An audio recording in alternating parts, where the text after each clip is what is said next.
Associate Director for Future Technology Platforms at SCSP. Please welcome our speakers. Dr. Vinny Beranek, Principal at Engine Ventures. Michelle Fang, Resident at Lux Capital. And Walter Sweet, Co-CEO and Co-President of Rockefeller Philanthropy Advisors. Good morning, everyone. I'm really super excited for this conversation about how do we translate scientific discovery into real-world impact. As we all know, we're at a pivotal moment. Federal funding for R&D is declining, and the traditional pipeline from academic lab to commercial market is shifting. And at the same time, we have philanthropy, venture capital, and accelerators really stepping up and scaling science in new ways. And I'm so excited to be joined by three leaders in this space who really can tell us what's happening, what's changing, and kind of what's possible in the future. So to kind of get started, I want to let you guys introduce yourself and let the audience get to know you a little bit better. So what brought you to this space, and why are you interested and focused on investing in science and technology? Walter, I'll actually start with you. Great, thank you so much. Well, I'm with an organization that was founded to help donors create thoughtful and effective philanthropy, and so we've over the years had a lot of experience interacting with donors that are interested in how do you support basic science, how do you support translational research, all kinds of different methods to advance understanding. We're considered one of the world's largest philanthropy organizations, so we make about maybe $500 million or so in grants and program expenses globally. And a part of that has been science related, and so it's always been an interest area of ours. Michelle? Hi, I'm Michelle with Lux Capital. We actually launched recently a science helpline where we committed $100 million to support scientists who have been affected by the science funding cuts. And so Lux has been basically investing in deep tech and AI for the past 20 years, but especially at this moment, we want to work with different players in the ecosystem, like philanthropic organizations, with universities to kind of step up and bridge this area. I actually started my time on the Hill, and so after working on AI and industrial policy, I think there's a really big opening to actually having private players and private funding come in and work with both government and different folks in the ecosystem. Vinny?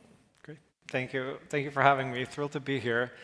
I'm Vinny Beranek. I'm with an organization called Engine Ventures. We're an early stage venture capital fund with a pretty unique origin story, originally spun out of MIT about 8 years ago, with a mission to help translate breakthrough science and technology out of the lab and into the commercial sphere. And in some sense, in order for MIT and also other universities to stay relevant to the set of challenges we feel as a society, as a globe.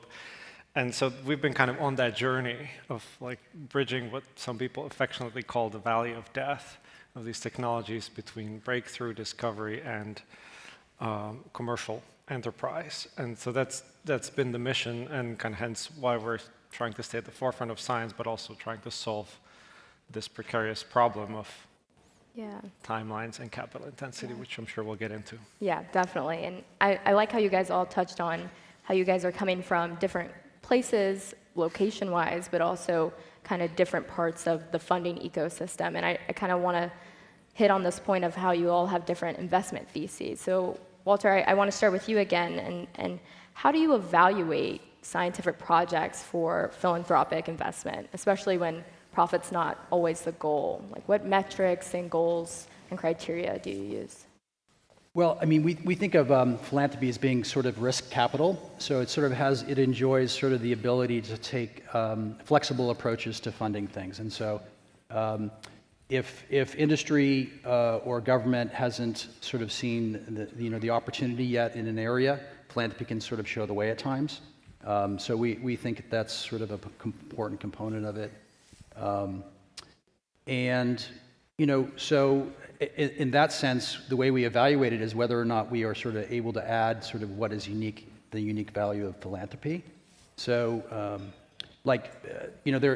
one thing that donors do that are interested in this space in philanthropy is sort of convenings. So that's an important function that can happen. For example, Chan Zuckerberg, they're famous for their science retreats. Those are chances for sort of leaders in industry, engineers, and others kind of to gather and see if there are different ways of addressing problem solving. And then with the funder present, they can potentially scale or invest in those kinds of solutions. So those are the kinds of things that happen. We do that too, where we don't just relegate that just to science, but in science's case, that can be particularly helpful. We are involved this week in a very large project that's going to try to approach it like almost like blended financing. I know that's a term too that gets thrown about, where there will be a charitable contribution, but with the hope that venture capital or other kinds of market-based actors come in for the investment.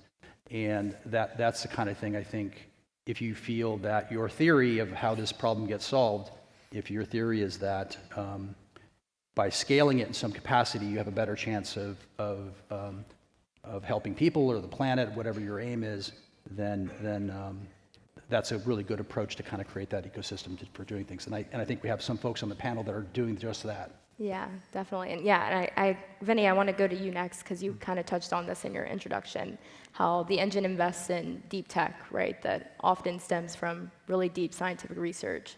So kind of what challenges and also opportunities do you face when kind of de-risking these types of innovations? Yeah, great question. And I think I want to tie it to the overall theme of the conference, which is all these new breakthroughs and discoveries, and we think more and more will be enabled by AI, and we'll see the acceleration of that work.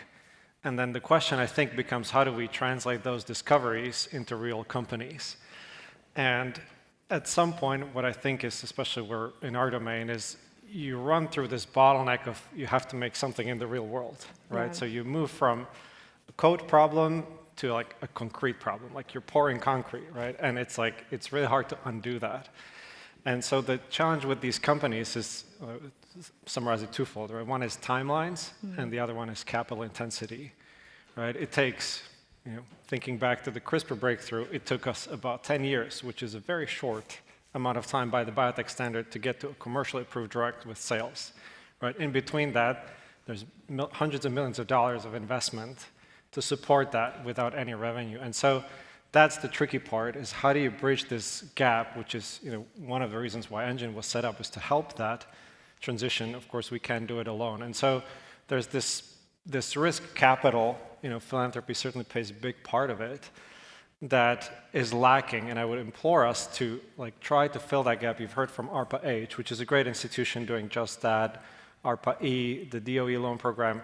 But it's just this, on one hand, you have this incredible breakthroughs in science, and on the other hand, you have this risk-averse industry that always can just say, well, let's just wait. Like, why don't you show us more? Why don't you get it to the right scale? And this gap is enormous for things like, we talked about fusion energy, like billions of dollars, right? For Commonwealth Fusion, one of the portfolio companies, it cost $2 billion to build the first fusion reactor, right, in 10 years. And so where is this capital coming from? So that's, I think, one of the biggest challenges. Of course, there are many others along the way. Yeah. But I think that's the one that so we're actively trying to solve. Timeline and capital. Michelle, I kind of want your perspective on this question, too. Like, what do you think is the #1 challenge to moving from a concept to concrete, as Vinny put it?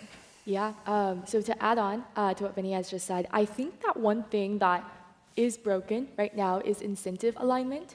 I think that a lot of times in the system that we have built up, inherited, and has evolved is researchers and university professors are oftentimes publishing a lot for H-index to actually have their research build upon each other. And I think the optimization there is actually for publications oftentimes and not exactly for solving problems.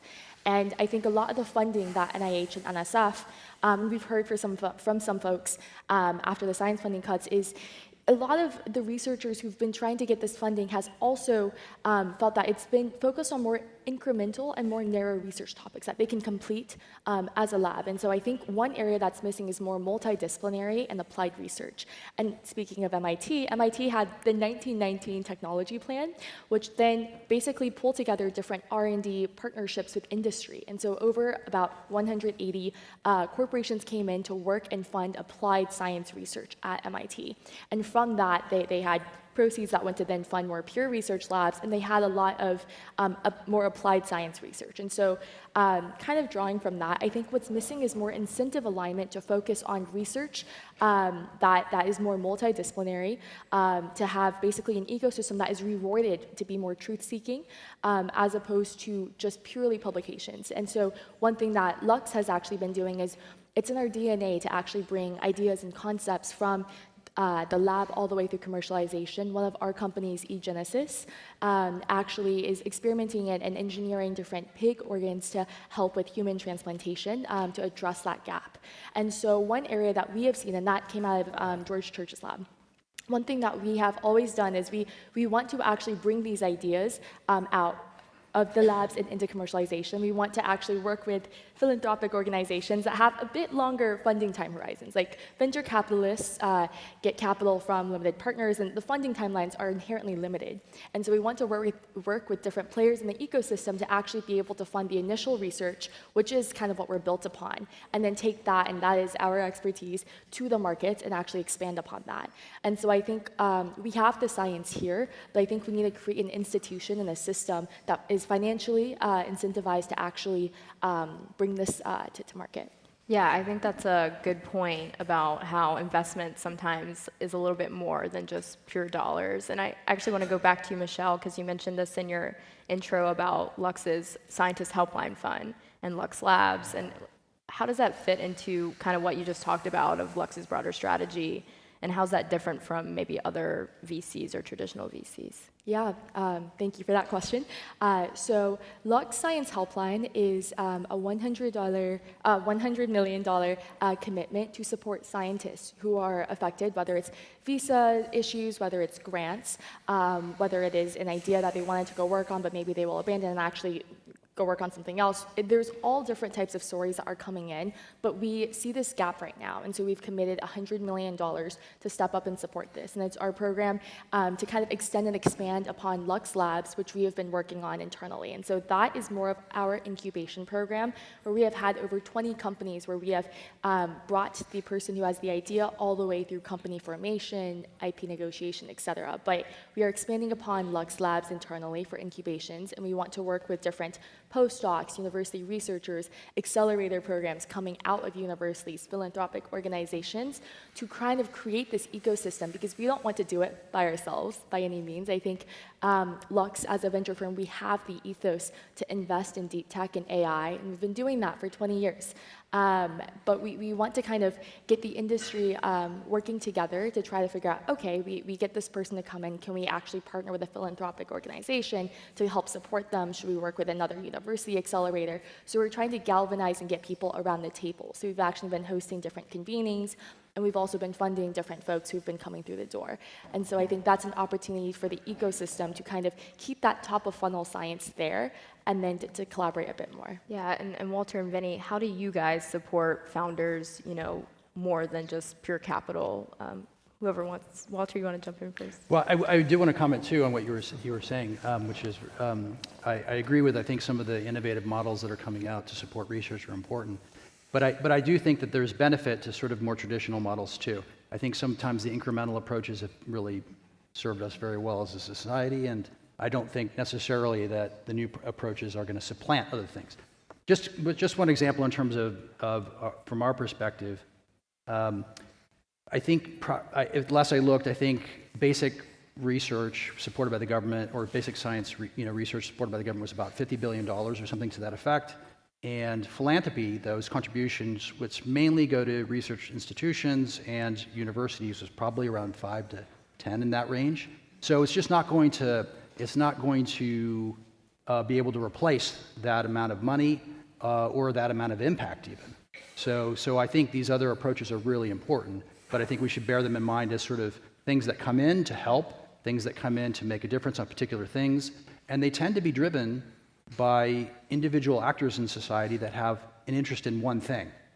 So even Chan Zuckerberg, I mean, they're focusing on particular sorts of issues, and so that's wonderful, and we should support that, I think. But I think society might have bigger interests that are broader in how they want to support research, and so I think that's pretty critical. So when we're working with some resources to do these kinds of things, we, I mean, it may sound very basics, but we want to talk to who the leaders in the field are and what do they know. That could be academics, they could be engineers, they could be all kinds of people. Maybe it's funders as well, as what have they learned, what has worked, what has not worked. And then we need to know just some really basic things, not unlike perhaps an investor might know. Like, what kind of time horizon are we talking about here? What kind of money do we have?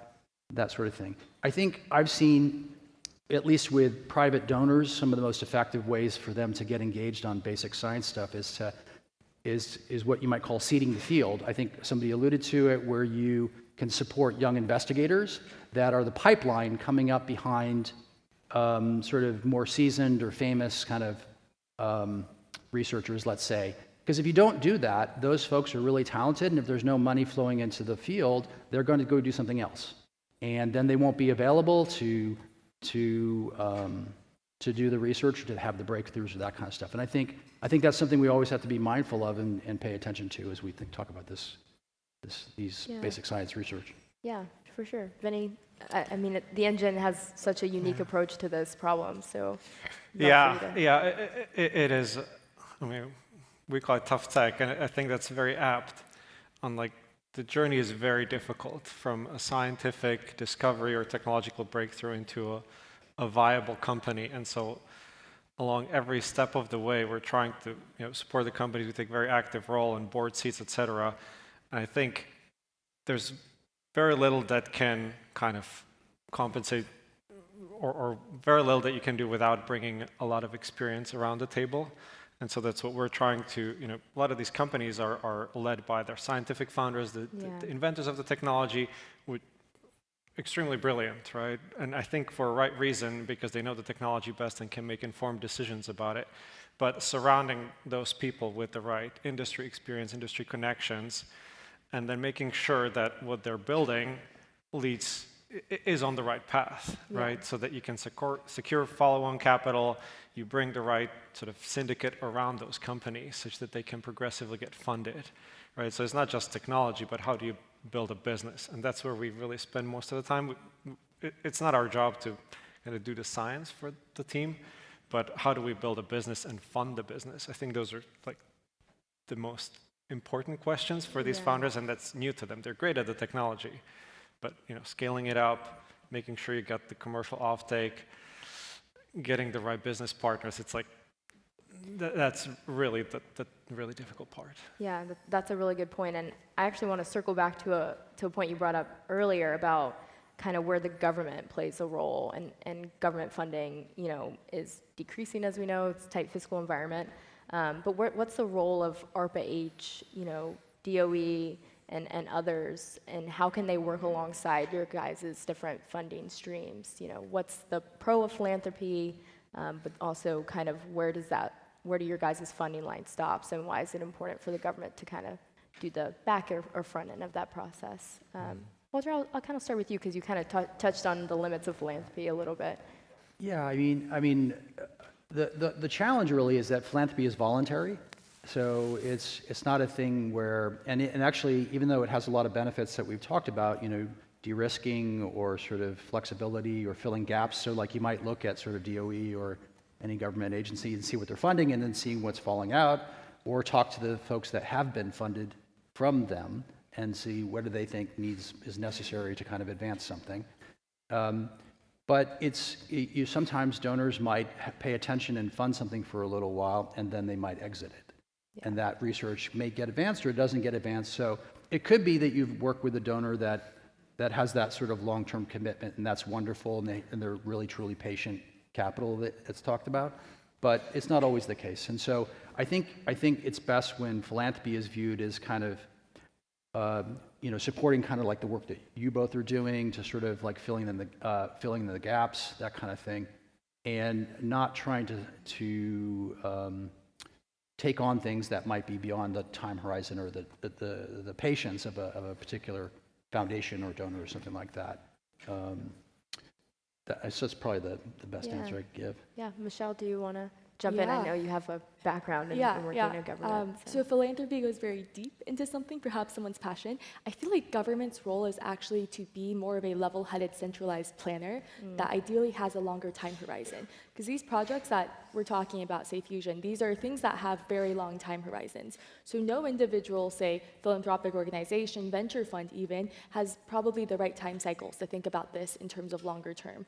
And so I think ideally the role of government is to do that centralized and to do that longer term planning so that different other actors in the ecosystem can jump in. So if someone's particularly passionate and leaves and creates a foundation, a pot of money for this, they can go fund the start of it. And once it gets to a commercial state, then Vinny and I jump in and we're like, we would like to actually fund your Series A or Series B.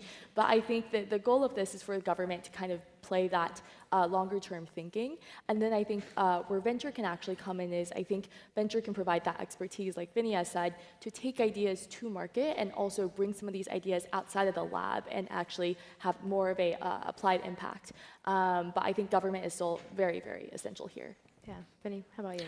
Yeah, a lot of thoughts, and I think certainly funding more of the science up front. Like we should not forget that, and that is a critical sort of generation engine that then can spin out all of these breakthroughs. I think the other gap is like this, what I call the valley of death with this scale capital, and I think it's just really hard. If you think of like why are all these energy companies now successfully raising, be it nuclear, fusion, fission, geothermal. Like one of the reasons why they're doing so well is there's this incredible need, kind of ironically driven by AI. And all these hyperscalers that just cannot get enough power, right? And they need it, and they need it now, and they're willing to pay the premium, right? They're willing to pay $100 a megawatt hour, whatever it takes to get a supply for their data centers, right? And so they're all like throwing money at this, Google, Meta, all of them. And so that allows these companies to say, yeah, we got an offtake agreement with a premium price, because, and so that helps transition this. But for other areas, like we talked about quantum, that there is nobody in quantum that says like, we absolutely need this, right? We're like, well, let's wait until this settles out and maybe we can use it for drug discovery, or let's wait until this, and like that's where the government, I think, needs to step in and say, look, we're going to systematically and long-term support this because it's a strategic area of interest, right? That's how US lost the solar business. That's how they lost the battery business. And so I think there is a gap. Like, luckily, some of these hyperscalers are stepping into the energy space. Like, awesome. But I don't know that that's enough, right? And that might come and go. So we need this systemic support. And I'm not a policy person, but I think things like ARPA-H, DOE loan program, and more of that is important. And it's hard because it's inherently risky. Some of these things might go down.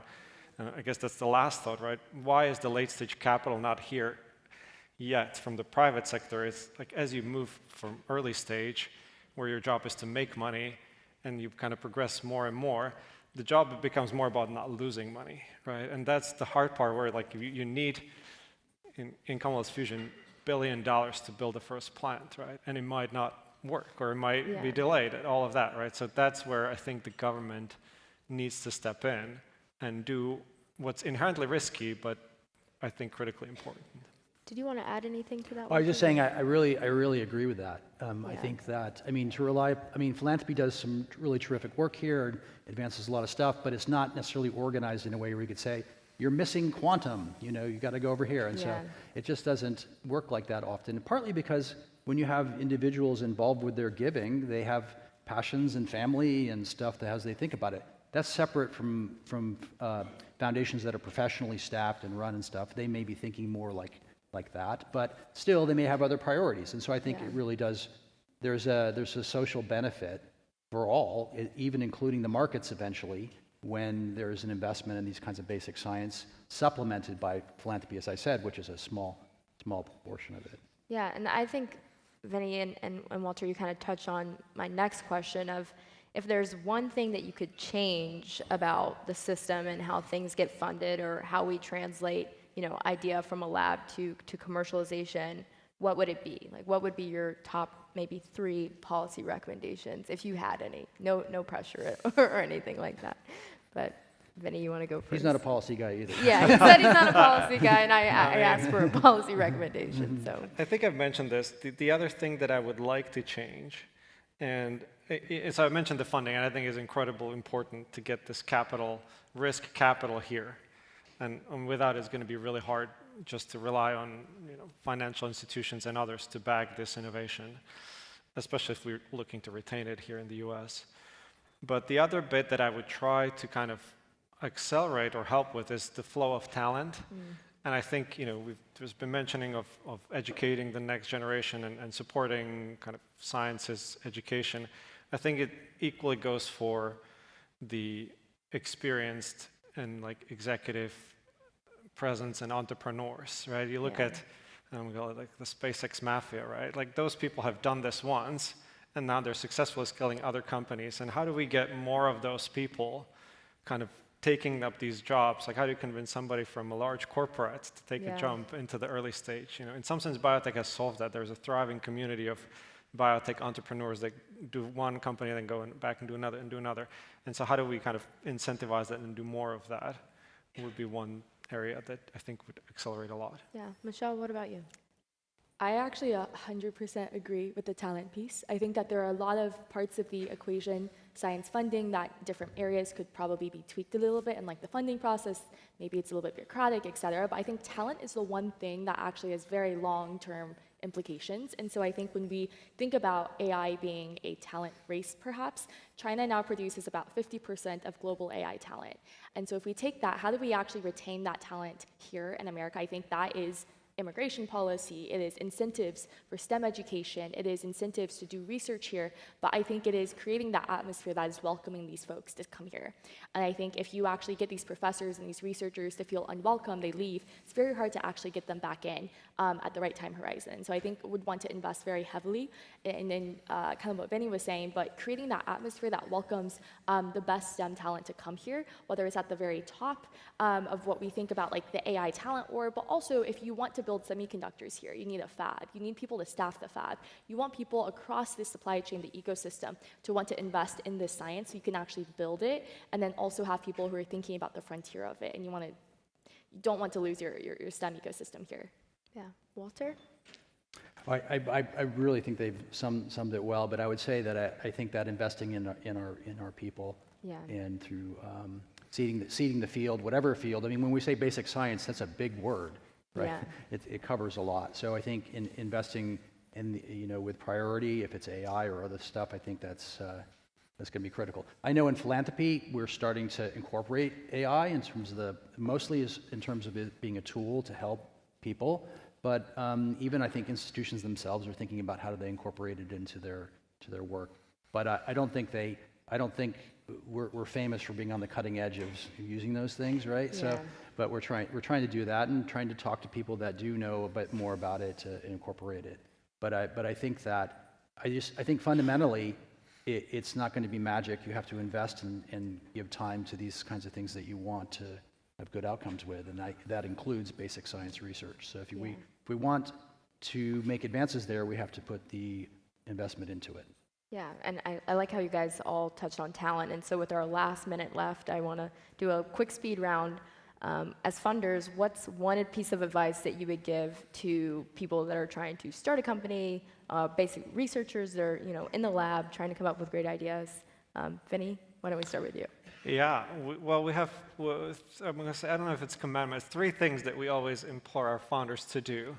One is align on the vision and align people around the vision. The second one is hire an incredible team.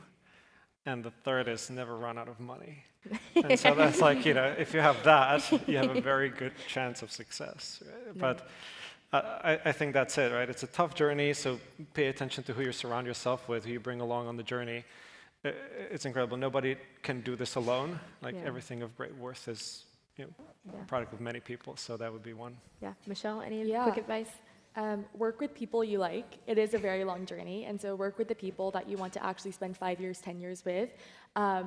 Pick a market. I think the market is very important. You can always pivot within the market, but I think whatever market you end up investing your time into and your team actually goes after, it's going to actually stick with you for a long time. And the last one is try to maintain lower cost of capital, be able to raise and try to not run out of money. I think that bit is tied a lot more to this discussion, but I think working with people you like makes the other two a bit easier. Yeah. Walter, any quick advice?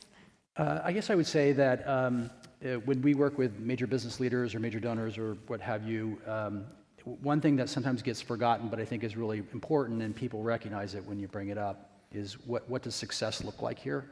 Because I think if you can keep that foremost, then you can sort of figure out what are the best ways to start to put the pieces in place to get there.